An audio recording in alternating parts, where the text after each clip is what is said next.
Hello friends, I hope you're doing well.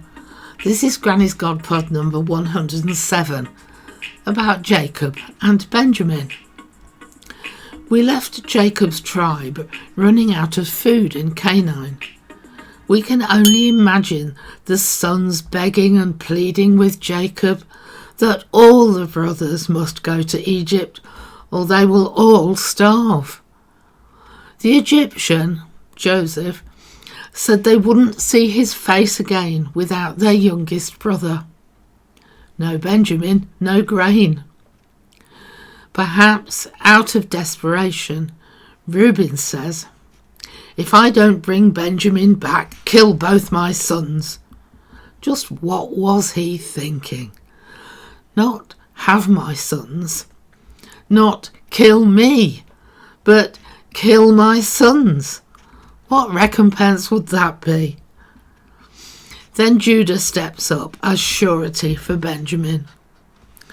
We've heard echoes resonate in the plot to kill, the pieces of silver, the 3 days down in the prison. Now, just as Jesus came from the line of Judah to lay down his life for others, Judah comes forward, prepared to lay down his life for Benjamin. Eventually, Jacob has to agree, and all the brothers leave for Egypt. With all the kerfuffle, why didn't Jacob just go with them? For practical reasons, as the patriarch, perhaps Jacob couldn't simply abandon the family in Canaan, and moving camp in a widespread famine might make them too risky a target. Perhaps with little food left, there was little energy for moving camp. But just maybe there was a spiritual reason. Had Jacob at last realised that whenever he relied on himself rather than God, things didn't turn out well, and since God hadn't told him to move, he shouldn't. When the brothers arrive in Egypt and Joseph sees Benjamin, they are taken to Joseph's house and reunited with Simeon. The steward gives them water to wash their feet and feeds their donkeys. Do they not wonder why them, out of all those needing grain? When Joseph arrives, they give him the fruits, spices and nuts that Jacob had sent, bowing down to the ground before him, fulfilling the first of Joseph's dreams. They are amazed that they are seated in the correct birth order. When the food is served, Benjamin receives 5 times as much, but they all drank and were merry. Joseph sees no sign of the sibling rivalry towards Benjamin that he had feared. Even so, he dreams up another test. The sacks are filled with grain, their money again returned, but with Joseph's silver divination cup in Benjamin's sack. Maybe, having found unexpected cash in their sacks before, it would have been wise to check them this time. Shortly after their departure, they are accosted by Joseph's steward, demanding to know why they had repaid good with evil, taking his lord's divination cup. They are so certain of their innocence, they offer a vow that should have been a warning to Jephthah. See Judges 11:30-31.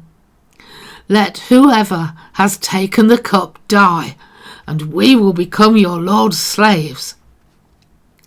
The steward agrees. Whoever has it shall be my slave, and you will go free. Again, in the correct birth order, the sacks are searched, starting with the oldest and ending with the youngest. We know whose sack has the cup. They tore their clothes, in those times a sign of real anguish, especially when they probably had only one set of clothes for everyday use and one for special occasions. They return to the city, and again they fall at Joseph's feet. Judah speaks up, offering his life in exchange for the boy. A boy who must be in his early 20s by now. Despite everything, Judah loves his father too much to put him through the loss of his so-called only son. Showing over the years there's been a sea change in attitudes. Judah becomes the Christ-like one, explaining the surety he gave his father, how much his father loves Benjamin, and how without him Jacob would surely die. Joseph, still speaking in Egyptian, sends all the others out of the room. What's going on? Maybe Joseph didn't want to lose dignity or show weakness in front of his stewards.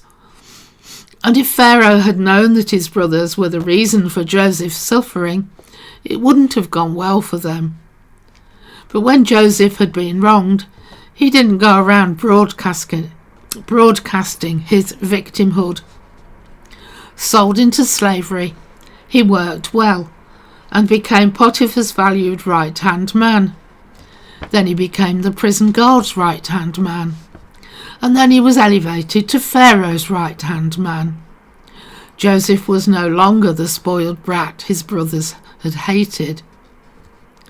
But what would the brothers think when Joseph declared himself? Having anticipated divine retribution, would they now expect punishment from Joseph? It is likely that Joseph now removed his Egyptian regalia and began to speak in Hebrew. I am your brother Joseph, whom you sold into Egypt. Is my father really still alive? Were they really telling the truth before? He names their actions, confronting them with what they did, addressing the issue that what they meant for harm, God meant for good. Joseph sends the brothers to fetch Jacob, their children, flocks and herds, to come and settle in Goshen to be near him. In Genesis 46:4, God says to Jacob, "Do not fear to go down to Egypt. I will go down with you, I will bring you up again, and Joseph will put his hands on your eyes." Joseph doesn't hold a grudge against his brothers because God had sent him to Egypt before them to preserve life and to save the remnant of Israel through the famine. When the time came and Jacob died, Joseph took his father up to Canaan to be buried with other family members. But the family still don't return to Canaan, the promised land. Perhaps they were living just too comfortably in Goshen. But Israel still believed in their return, because when it was Joseph's time, he asked his children to carry his bones from there whenever God was ready to return them to the promised land. The restitution of Joseph with his family is a temporary happy ending where we leave them for now, until a new Pharaoh, who did not know Joseph, came to the throne. I was shocked recently when I heard something I'd never ever considered. The person was looking forward to talking to Abraham or Joseph in the New Jerusalem. I thought I wouldn't have the nerve. I could see myself doing what Rahab did, saving the Israelite spies, but Ruth not so much. So here's a question for you. Who from the Old Testament would you like to meet? Bye for now. See you in the next one.